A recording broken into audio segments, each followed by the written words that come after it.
Olá, boa noite. Nós estamos aqui em mais um podcast Sandra com ela. Seja muito bem-vindo ao nosso canal. Se inscreve, dá o joinha, comente. E nós já estamos aqui, né? Começamos o mês de setembro. Você sabe que esse mês de setembro é um mês assim da primavera, onde todas as coisas acontecem. E na noite de hoje nós estamos com uma convidada que tem muita informação. É um assunto que muitas das vezes nós não gostamos de falar, mas ele se faz necessário nessa sociedade moderna que estamos vivendo. Nós temos hoje a Adriana conosco. Adriana, seja muito bem-vinda ao podcast Sandra com ela. Boa noite, muito obrigada pelo convite. E vamos aqui, a gente já começa com aquela nossa pergunta: quem é a Adriana? Eu sou advogada, tenho 51 anos de idade, sou filha de pessoas muito simples, né? Meu pai trabalhava como operário de empresa de artefatos de borracha, minha mãe costureira, e eles não eram pessoas de posses, mas me deixaram algo muito importante, muito rico, que eles sempre me ensinaram a importância de estudar, né? Que estudando a gente conseguiria chegar onde a gente deseja. E fala para mim como é que você se descobriu na área do direito. É, eu trabalhava em cartório, trabalhei muitos anos em cartório, então o cartório lida diretamente com o direito, né? Que seria a área de família e sucessões, foi onde eu aprendi muito, conheci muita coisa, vi muitas histórias, muitas situações, da qual foi um incentivo para eu fazer a faculdade de Direito. E nessa sua experiência, né, estando no cartório, você falou que você aprendeu muito, sobre família e sucessões. Com todo esse seu aprendizado, nós estamos aí numa sociedade moderna, onde as pessoas, se casam, muitas continuam casadas, outras se separam. E como é tudo isso? Como é lidar com tudo isso? Eu vi muitas situações, né? As pessoas muitas vezes ela tem uma união estável, mas ela não regulariza. Ela poderia fazer o casamento ou poderia regularizar essa união estável com uma escritura pública de união estável, mas ela não faz porque ela entende que não é necessário ou que pode deixar para depois. E, na verdade, quando um dos dois falece, é que a pessoa descobre que ela vai ter vários problemas, porque ela fala: ah, eu já morava junto, tenho direito. Realmente, tem direito, mas tem muito trabalho. Por quê? Se um dos dois falece e é casado, é só ir até o INSS, por exemplo, né? Dá entrada na pensão por morte, junta a documentação necessária e rapidamente passa a receber 30, 60 dias, está recebendo a pensão por morte.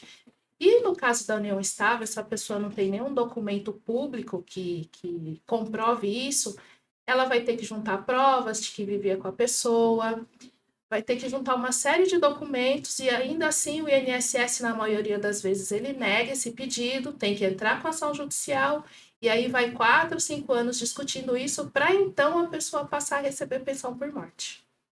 Então, o que você está nos orientando no dia de hoje é: se eu tenho uma união estável, que eu possa ir ao cartório civil da cidade onde eu resido, da onde eu estou, e eu venha me casar. Exato. Ou fazer uma escritura pública de união estável, que também é válida desde que feita um documento público em cartório. Você falou, né? Muitas das vezes eu tenho que comprovar que eu morei com a pessoa, que eu tive uma união estável. Se a gente for, né, ali olhando no novo Código Civil, a partir de quanto tempo essa minha união ela é estável? Desde que ela se torne pública, não tem um tempo específico. Desde que comprove que tenha a intenção de constituir família. Então, o Código Civil, ele entende que a partir do momento que eu tenho a intenção de constituir uma família, Já passa a ser uma união estável, independente de ser 1 ano, 2 anos, 6 meses. Importa a intenção de constituir família. e quando você fala da parte de sucessão, que eu tenho que comprovar, quais são, quais são as formas que eu tenho para comprovar essa minha união estável? Uhum. Eh, Documentos como comprovantes de residência, fotos, declaração de testemunhas. Então, eu tenho que ter. Então, para que a pessoa não fique aí esperando, né, por uma pensão de 4 a 5 anos, para que ela possa, em 30 dias, resolver isso, porque também estamos falando aí de uma situação econômica. Exato. Então, que as pessoas possam regularizar isso junto ao cartório. Sim, sim, é muito importante para que não tenha essa disputa judicial no futuro e fique esperando receber, né, a pensão por morte todo esse tempo. Porque quando eu até comecei dizendo, né, porque esse é um assunto que as pessoas não gostam muito de falar nos dias de hoje, né. Sim, sim. E as pessoas falam assim: "Ah, não, mas eu vou viver", mas a gente não nós não sabemos o dia de amanhã. E Uhum, como é importante estarmos com, a casa em ordem. exato. A pandemia, inclusive, né, foi algo que mostrou isso pra gente, que a gente não sabe o dia de amanhã, não sabe quando vai, não sabe o que vai acontecer. Uma importância também é a pessoa fazer um testamento. Eu sei que ninguém gosta de falar em testamento, porque a pessoa entende que é mau agouro, né? Que tá chamando a morte, mas não tem nada a ver. É uma precaução, né? Porque tiveram vários órfãos na pandemia, e hoje, se seu filho, né, ficar sem você, sem seu marido, como que ele vai ficar? Quem vai cuidar dele, né? Quem vai administrar os bens dele? Então é importante pensar como vai ficar meu filho se caso eu não estiver mais aqui. É importante fazer um testamento estipulando todas essas questões para que no futuro seu filho esteja amparado. Mesmo que o meu imóvel, ele é um imóvel financiado, eu posso fazer o testamento? Pode, porque muitas vezes o imóvel ele tem o seguro prestamista. Geralmente, imóvel, quando é feito financiamento, o banco embute o seguro prestamista, que é um seguro que, quando a pessoa falece, esse seguro quita o financiamento, né? Então, mesmo estando financiado, é possível fazer esse testamento sim, porque lá na frente esse seguro vai cobrir esse valor. Porque tem uma coisa que você falou, e a gente volta um pouco aqui. Nós nós tivemos essa experiência da pandemia. Então, assim, muitas das vezes a gente vê isso na sociedade moderna, nos dias de hoje, assim, eu tenho uma conta bancária, ninguém tem a senha e eu faço todo o controle de tudo isso. E aí, assim, se eu vier a falecer, o que acontece? Ninguém tem acesso à minha conta bancária até que seja feito o inventário. E que Exato. o inventário, quando a gente olhamos para a legislação, ele não é feito de imediato. E aí, como é que fica essa família para se sustentar? Uhum. Então, existe a possibilidade da pessoa fazer um seguro direcionado a isso, em que em 5 dias esse seguro vai liberar o dinheiro para que a família providencie o que é necessário para dar entrada no inventário, né?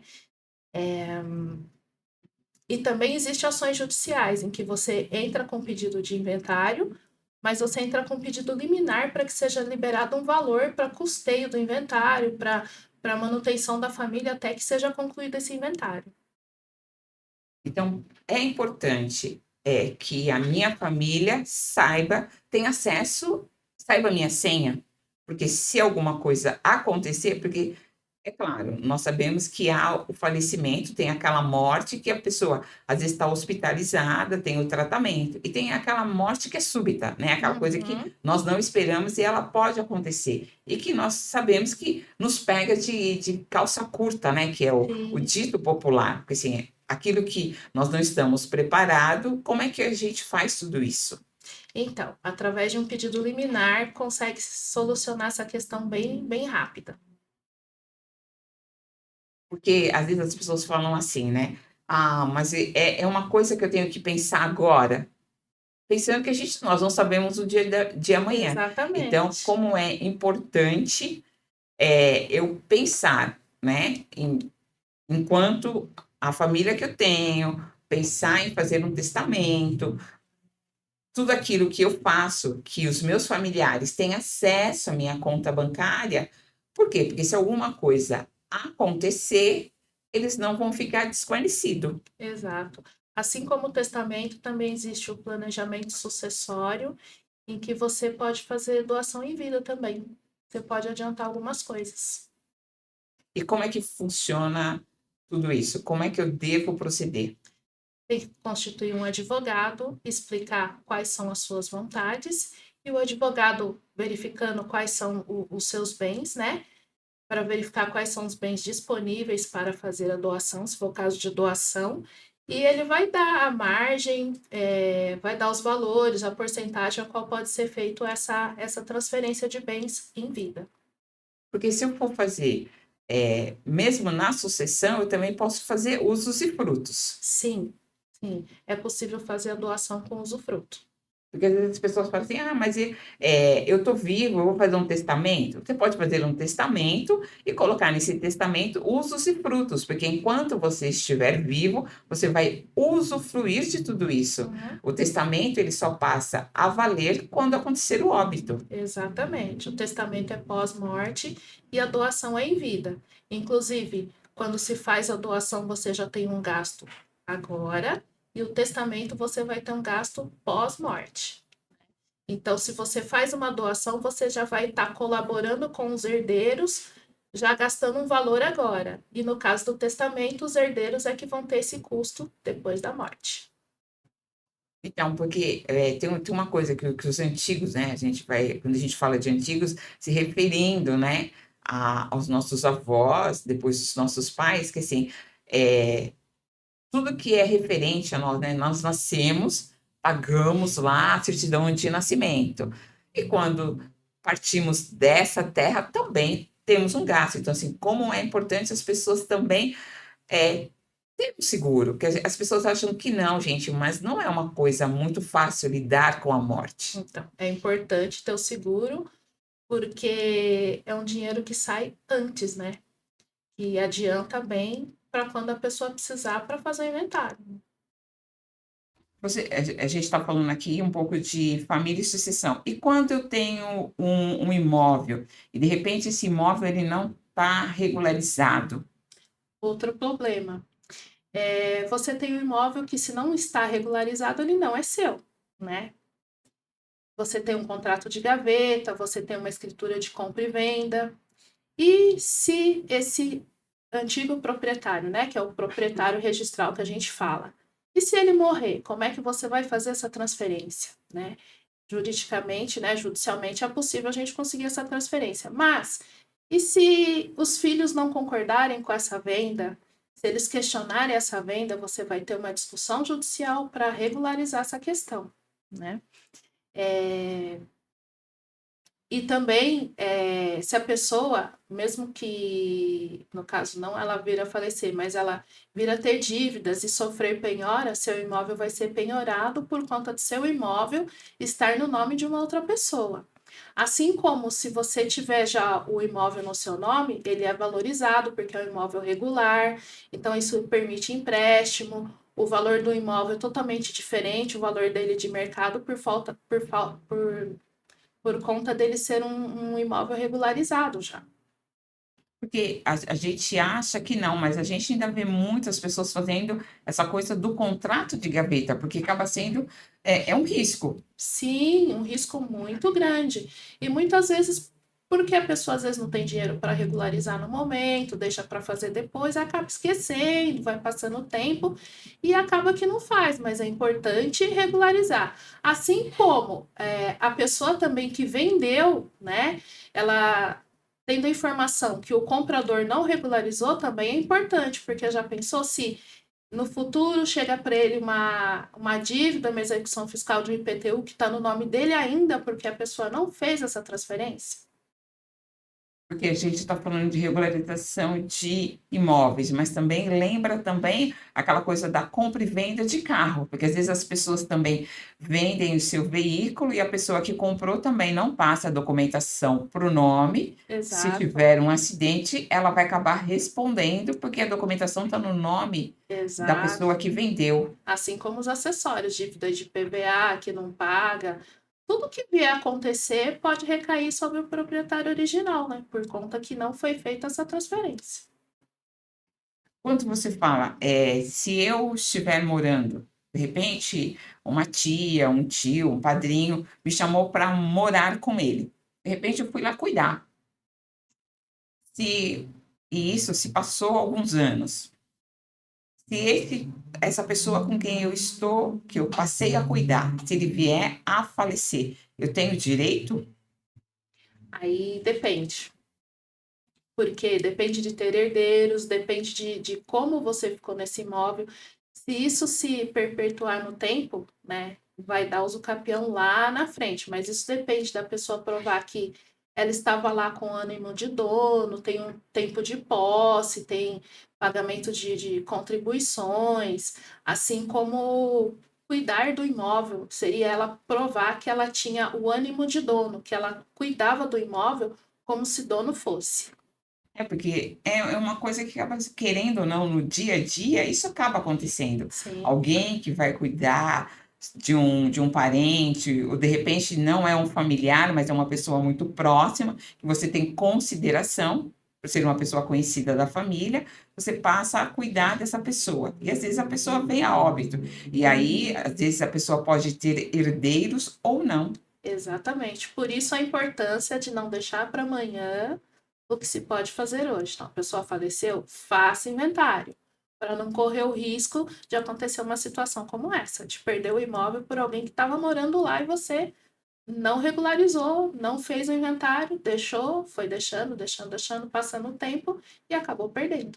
Porque muitas vezes as pessoas falam assim: é caro. É claro, sabemos que não é um valor tão barato, mas, o poder fazer faz toda a diferença. Sim, mas esses valores, na hipótese da família não ter dinheiro para fazer esse inventário, existe a possibilidade de pedir uma liminar também, para que seja vendido um bem para custear o inventário, que seja liberado os valores em conta bancária para custear o inventário, pode ser pedido a liberação também, o alvará para venda de um veículo, para custear o inventário. Então, tem algumas formas de conseguir valores para custear esse inventário se a família não tem esse valor para fazer.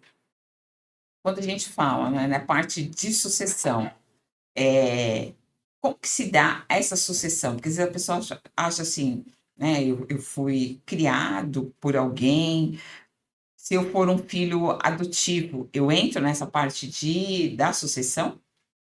Sim, o filho adotivo, sim. O filho adotivo, ele tem os mesmos direitos que um filho biológico. Porque às vezes as pessoas falam assim: "Ah, mas não é filho". Eu falei: "Não, mas se a gente está falando de sucessão, Sim, mesmo sendo um filho adotado, os direitos são os mesmos de um filho biológico. quanto tempo eu tenho para poder fazer um inventário?". Para fazer sem pagar multa, 60, até 60 dias. Depois disso, tem uma multa, que é uma multa que ela vai aumentando, né? Até chegar ao valor de 20% de multa. Então é importante fazer dentro do prazo para não ter que pagar essa multa, porque ela começa, né, de valor menor, vai aumentando até os 20%. 20% é um valor muito alto. Mas esse 20% é o É em valor, cima do tributo, do imposto, do ITCMD. tá, que aí já é um valor que é estipulado em cartório. Esse valor de ITCMD, ele é estipulado em lei, são 4% no estado de São Paulo, né? No estado de São Paulo é 4% do valor dos bens, né? Então, essa multa é em cima desses 4%. Então por isso que é importante eu regularizar o meu imóvel, mesmo se ele for contrato de gaveta, pra pensando porque se eu tiver que fazer um inventário, eu poder estar em dia. E mesmo lidando com a dor, que não é uma coisa muito fácil, eu ainda tenho 60 dias para poder fazer a parte do inventário. Sim. Sim, eu acredito que você já deve ter visto nessa sua caminhada, pessoas que de alguma forma não fizeram.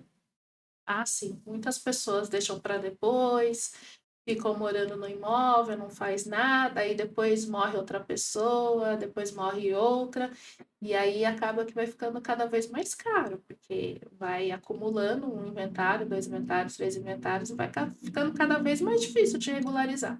Porque quando você diz assim que vai juntando os inventários, é porque vai falecendo as pessoas que fazem parte da sucessão daquela família. Exato, exato. E vai ficando cada vez mais complicado e mais caro. Uma que acumula, valores, né, de mais de um inventário, e também pelo trabalho mesmo do profissional fazer, porque vai ter um serviço bem mais complexo, né, mais difícil de concluir.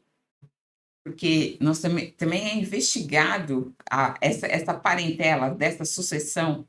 Sim, sim, é juntada a documentação de todo mundo para que seja feito a partilha, né, para saber, qual a porcentagem para cada herdeiro, ou meieiro. Qual a diferença de herdeiro para o meeiro? O meieiro é a esposa ou o esposo, né. Quando você tem uma sucessão, isso lógico depende do regime de bens do casamento, né. Se for comunhão parcial, que é o que a maioria das pessoas tem, que é o regime legal, né, que é o que vai automático, né, quando se casa, então a viúva ou o viúvo, eles vão ter 50% desses bens. Então essa pessoa, né, no caso a viúva, a gente chama de meeiro ou meeira, que é 50% dos bens é dessa pessoa. O herdeiro é o que vai receber o que vem da pessoa que faleceu, né? E na maioria das vezes são os filhos. Então, os filhos são herdeiros e a viúva ou viúvo meeira. Se a pessoa que faleceu, se ela tiver, além dos imóveis, se ela tiver uma empresa, essa empresa também entra também para o inventário. Tudo aquilo que a pessoa que veio a óbito, no caso, né, a pessoa que faleceu deixar, tudo isso vai entrar para a parte do inventário. Vai, vai. O contador tem que apresentar alguns documentos, né, para poder fazer o cálculo da partilha, mas também entra, também faz parte da sucessão. A gente vai aprendendo, a gente vai aprendendo. Dentro a sua área, além de advogar, qual a sua outra área que você também tem especialização? Eu também atendo em direito da saúde, né, que eu atuo contra planos de saúde, né. Atuo nos casos de uma negativa de cirurgia, negativa de tratamento, aumento abusivo de plano de saúde, que é uma coisa que tem muito, né, a pessoa de repente muda a idade e se depara com um valor muito alto no boleto, né. E um exemplo, a pessoa faz uma cirurgia bariátrica e aí depois ela tem as cirurgias reparadoras para fazer. E o plano de saúde nega, porque ele fala: "Não, é cirurgia estética", né. E é um direito da pessoa fazer. Se foi feita a cirurgia bariátrica pelo plano, ela tem o direito de fazer a cirurgia reparadora. Então, muitas vezes o plano de saúde nega e a pessoa pode ingressar com a ação e requerer que seja coberto essa cirurgia que ela necessita.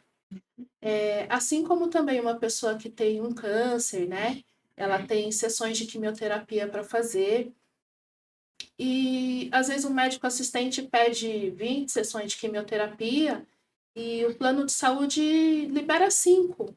E como fica as outras 15? A pessoa precisa concluir. Então, o plano de saúde também tem que cobrir essas excedentes, né? Essas outras 15, porque se eles concordaram com as 5, eles têm que cobrir as 20 sessões, né, de quimioterapia. Então, também é um caso também que cabe uma ação judicial.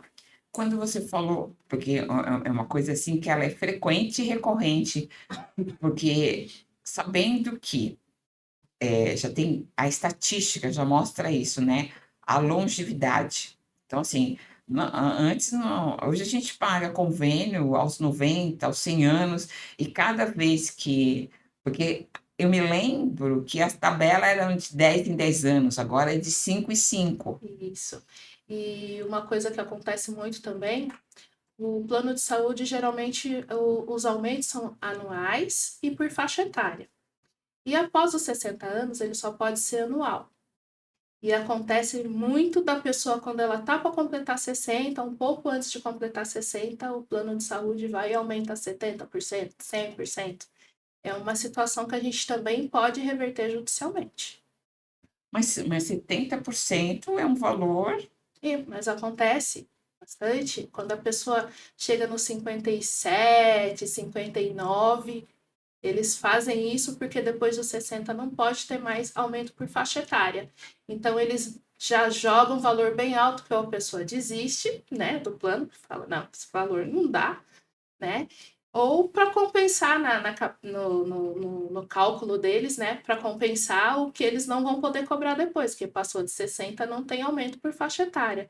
Mas é uma situação que a gente consegue reverter judicialmente. Porque eu, no meu entendimento, eu achei que tivesse, a partir dos 60 anos, que eles fossem cobrando. Só o aumento anual. Faixa etária não mais. Tá, mas se eu já cobrei 70% aqui, que ele, em média, quanto é esse aumento anual, Então, dependendo do convênio? esse aumento anual é regulado pela ANS, né, nos planos individuais. E, em média, 6% até 10%, aí depende dos cálculos, né, de inflação, tudo. Então, a ANS, todo ano, ela estipula um valor que vai ser cobrado nos planos de saúde. E aí, o plano de saúde, ele segue essa tabela, pode fugir um pouco, desde que ele justifique, né, o porquê dessa porcentagem maior do que foi estipulado em lei. Se ele justificar e não for um aumento abusivo, tudo bem. Agora, se for um aumento abusivo, é possível questionar. Porque, querendo ou não, se eu pegar aqui antes de chegar nos 60, ser me cobrado 70% e depois eu tiver de forma anual, porque dependendo de qual é o mês que eu faço aniversário, eu vou ter aí uma quantidade grande aí para pagar. Sim, com certeza. Então, é importante quando tiver esses aumentos abusivos, que assim, estou dando exemplo de maior de 60, mas acontece com várias pessoas em várias idades diferentes, né? Então, assim, a partir do momento que você vê que seu plano está abusivo, é possível você ingressar com a ação, fazer um cálculo para verificar se está correto, se não está. Se não estiver correto, reduz o valor da mensalidade e você recebe de volta, corrigido, o valor que você pagou a mais. Então, sabendo que tem essa redução, porque muitas vezes as pessoas, às vezes, por não saber que pode ser ingressado tudo isso, ela prefere desistir e perder todos os anos que ela pagou. De repente, ela pagou Exato, o convênio toda uma vida. exatamente. Então, ela tem um valor a restituir aí que ela não sabe. Ou às vezes ela troca por um plano inferior, né? Um plano mais em conta, sendo que ela poderia discutir isso e reverter esse valor. E ainda receber de volta o que pagou a mais. Quando você falou, né, pensando aí que o Brasil, nós estamos pensando na parte da educação alimentar, e nós temos várias faixas etárias, pessoas que estão acima do peso.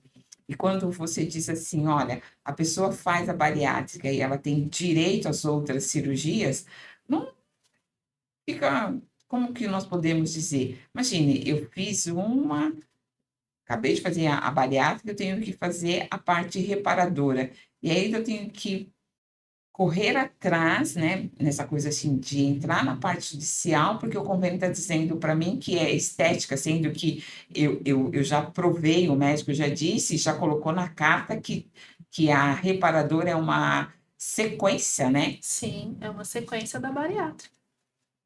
Em alguns casos também, alguns planos recusam fazer a bariátrica também. Pensando que depois ele vai ter que assumir a A parte cirurgia reparadora. reparadora. Exato.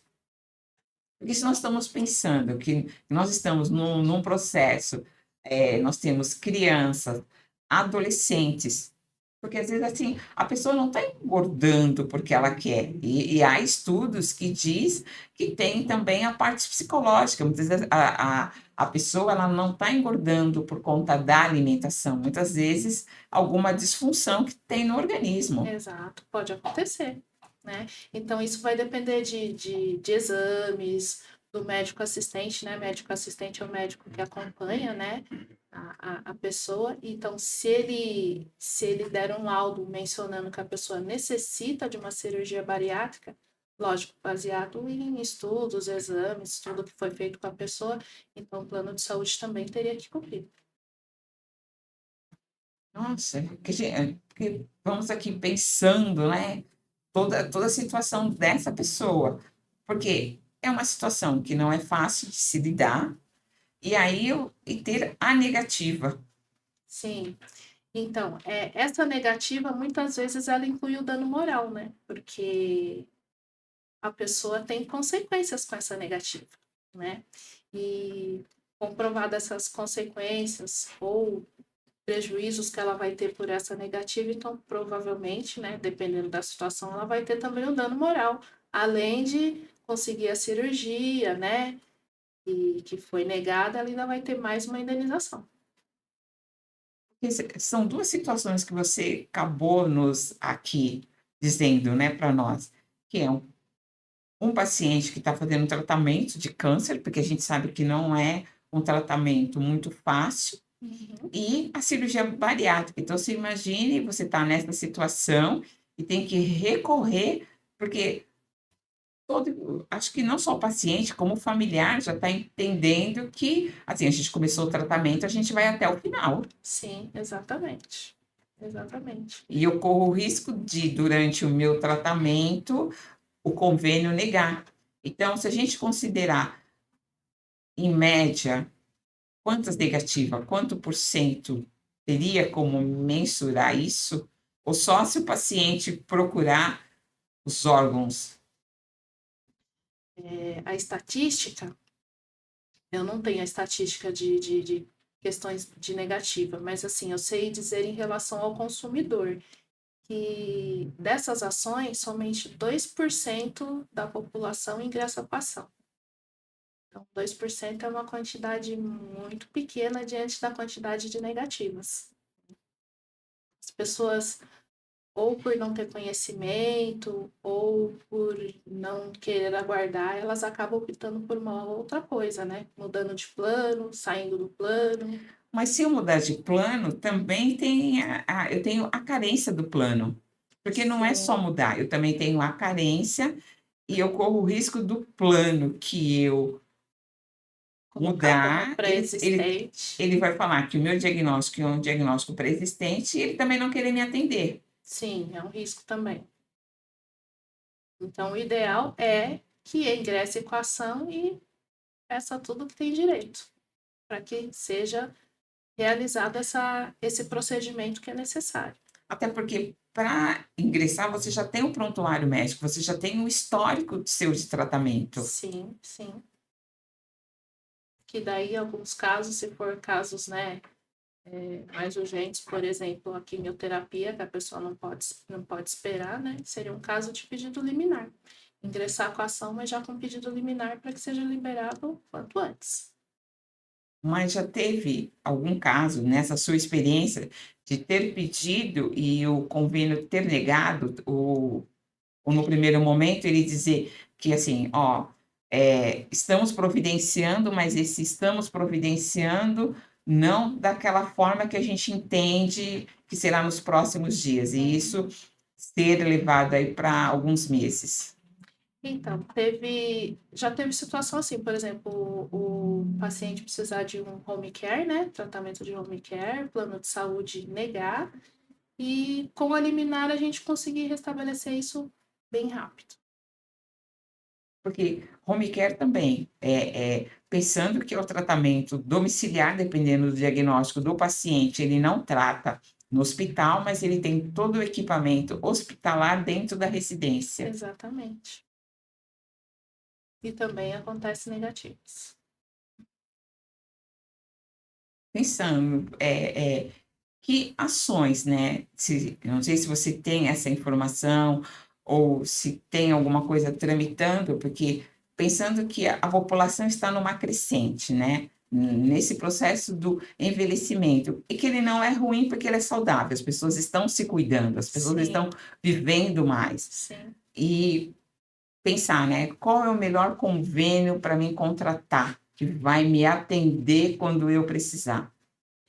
É muito difícil isso, muito difícil. A pessoa tem que pesquisar antes qual o plano de saúde, mas assim, a maioria dos planos de saúde tem esse tipo de problema. Dependendo do procedimento que a pessoa necessita, ela tem um pouco mais de dificuldade para conseguir o procedimento. Bom, a noite de hoje é noite de aprendizado, né? Do que nós temos, do que nós podemos, fazer, né, porque eu, enquanto pessoa que vivo numa sociedade moderna, eu tenho que, assim, pensar uma série de coisas, porque a noite de hoje é uma noite, assim, de reflexão, né. Exatamente. Muito importante que não deixe para amanhã o que se pode fazer hoje, em todos os sentidos, na área de família, sucessões, regularização de imóveis e também direitos da saúde. Não pode esperar. Porque eu tenho que pensar, porque essas 3 coisas, ela caminha muito próxima de todos nós. Sim, sim, dia a dia.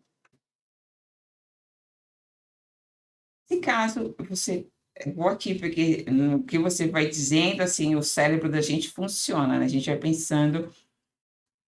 Já teve casos de, durante o decorrer do inventário, esse imóvel ir para leilão e a família, de repente, não saber de atraso, de dívida? Ocorre da gente dar entrada no inventário e descobrir que tem imóveis com problema sim, porque para dar entrada no inventário a gente tem que fazer uma pesquisa, né?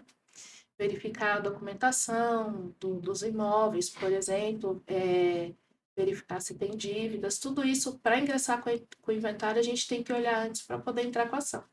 Mas acontece sim, no trâmite do inventário, de ocorrer problemas de penhora, de leilão, sim. Mas e aí não se dá entrada no inventário, ou o inventário vai correndo com tudo isso paralelo? Sim, o inventário dá seguimento com essas ações paralelas.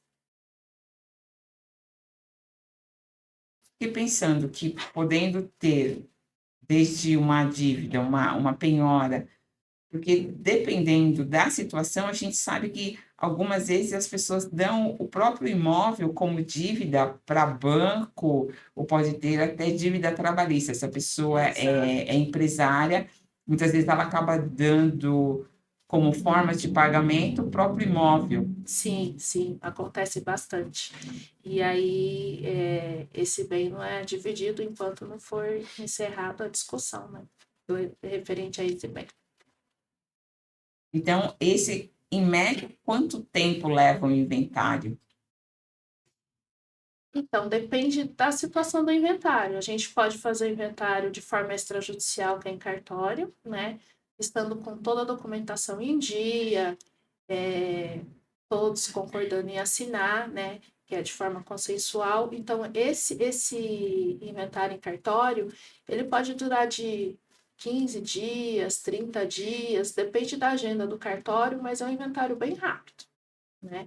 Agora, inventário judicial, aí, se for também com tudo já regularizado, em torno de 1 ano, 2 anos. Depende que juiz vai cair, que fórum vai cair, porque depende da quantidade de processos. Então, ele pode demorar um pouco ou pode demorar muito.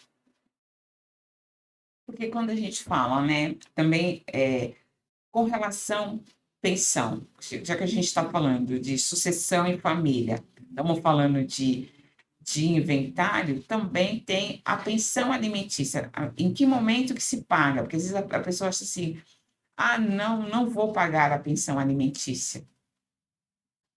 Ela, quando a pessoa, por exemplo, separa, né, tá dando entrada no divórcio, a partir do momento que já há a separação de fato, ela já tem que pagar, né? Mas não é o que acontece, né? Geralmente a pessoa espera que a outra parte ingresse com a ação para então ela começar a pagar. Mas a partir do momento que já, não, já tem essa separação de fato, já é devido esses valores. Até que idade paga-se a pensão? A gente sabe que a maioria das vezes são menores, mas vai de que idade, tá, menor de meses, vai até que idade? Então, o maior de idade é 18 anos, mas a pensão não se encerra aos 18 anos, né? Se comprovar que esse filho ou filha ainda necessita da pensão, essa pensão continua sendo paga até que se prove que esse filho não precisa mais dessa pensão, não tem uma idade específica, né? E assim como o filho deficiente, essa pensão ela não se encerra.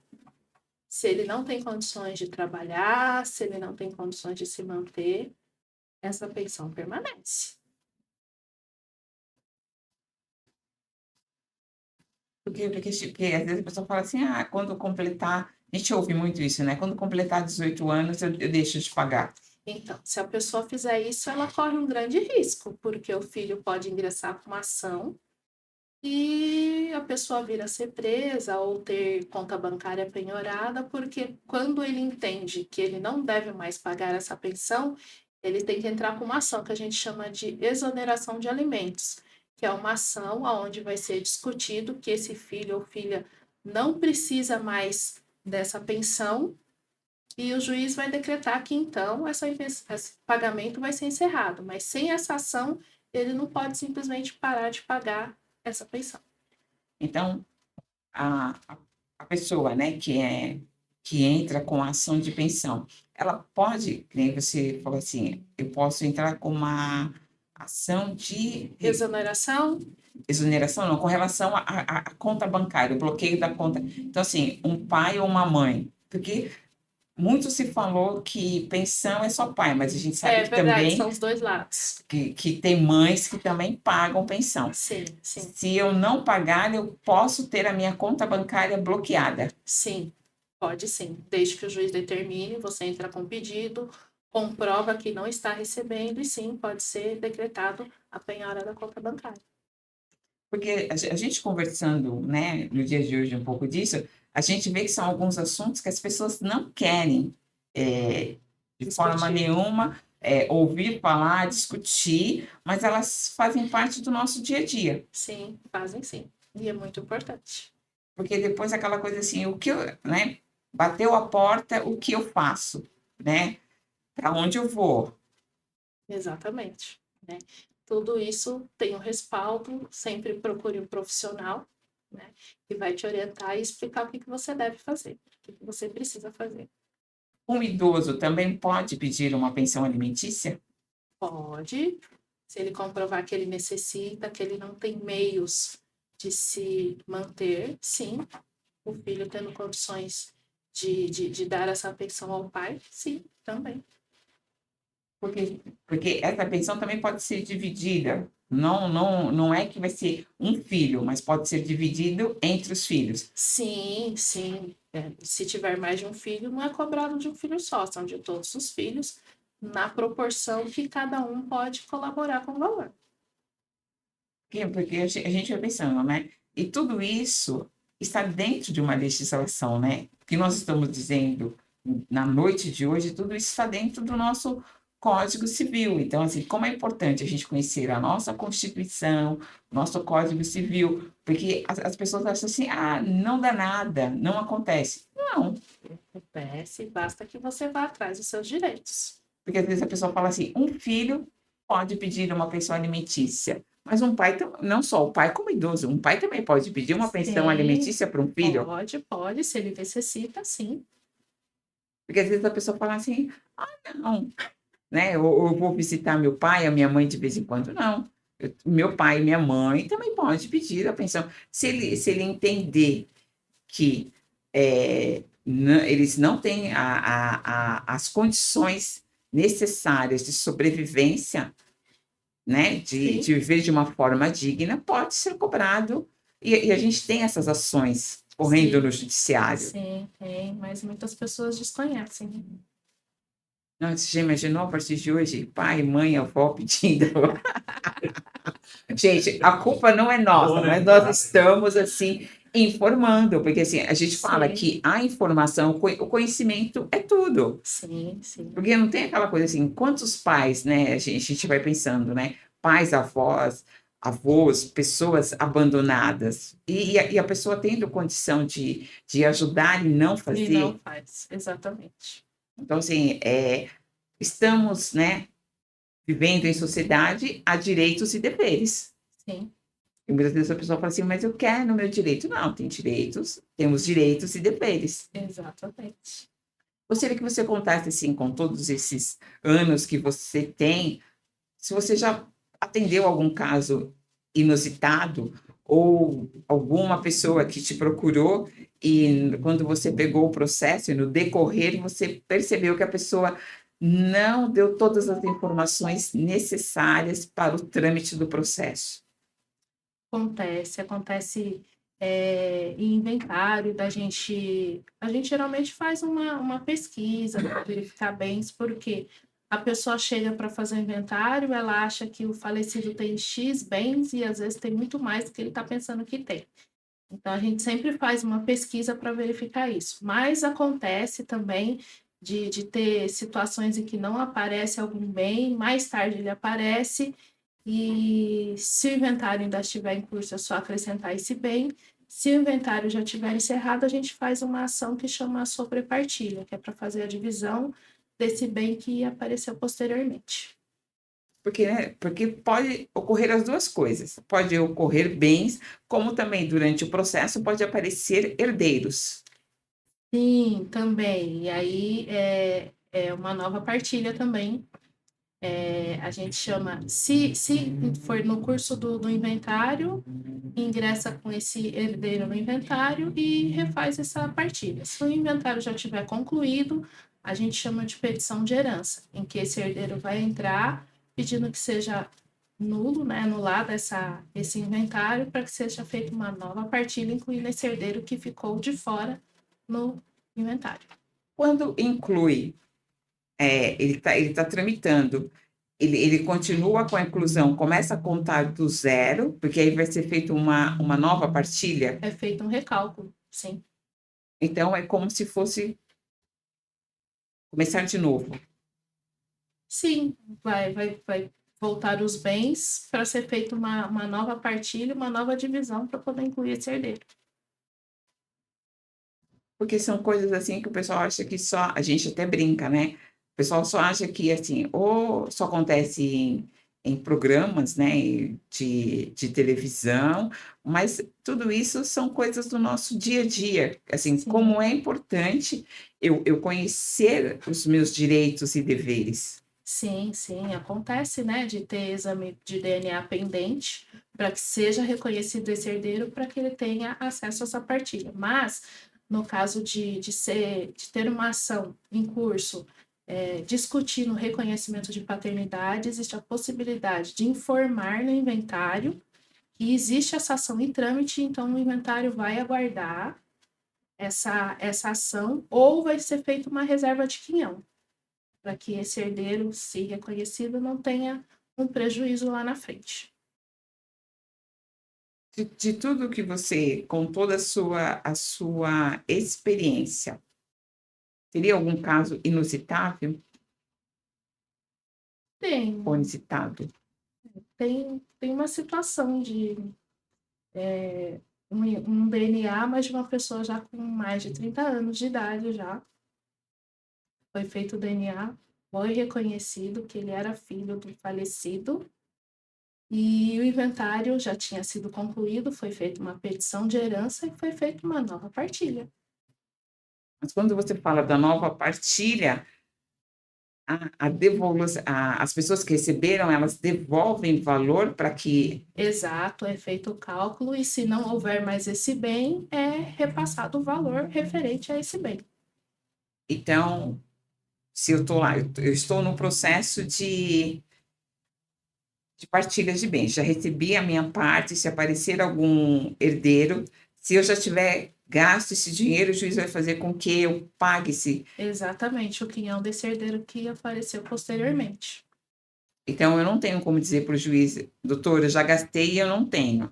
Ele Tem que vai. ressarcir, de alguma forma.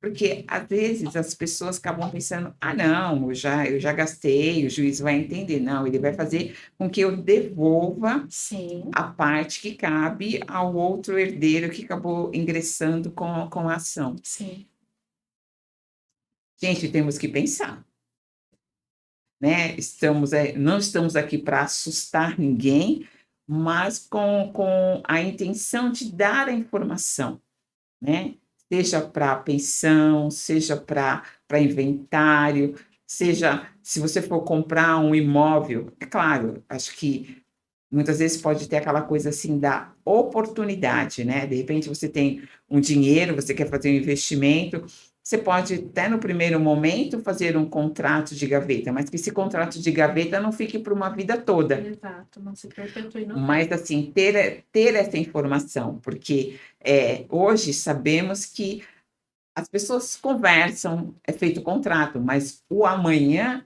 nós nunca sabemos de como ele vai ser. E para que a família não fique aí à mercê de toda uma situação, porque não é fácil, além de você perder um ente querido, ter algumas situações adversas para resolver.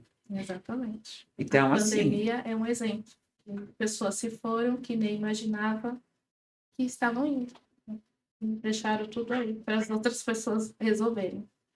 porque pensando, né, eu entendo que acho que adulto, a gente procura um novo emprego, acho que a gente se reinventa. Agora, o que fazer com crianças, né? O que Exatamente. fazer Como que com seu filho vai ficar se você morrer hoje? e pensando assim: "Não, as pessoas vão cuidar". Terão pessoas que vão cuidar sim, a gente não tem dúvida, mas em que condições essas pessoas vão cuidar? Porque não Exatamente. é o cuidar, né, é em que condições. Nossa, aprendizado, reflexão.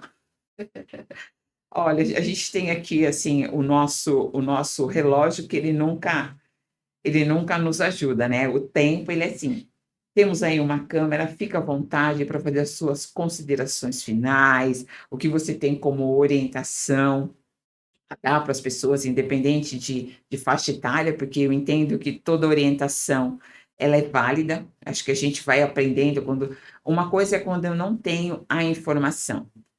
A partir do momento que eu tenho, o que eu faço com ela? Então, assim, como tudo isso é muito importante. Uhum.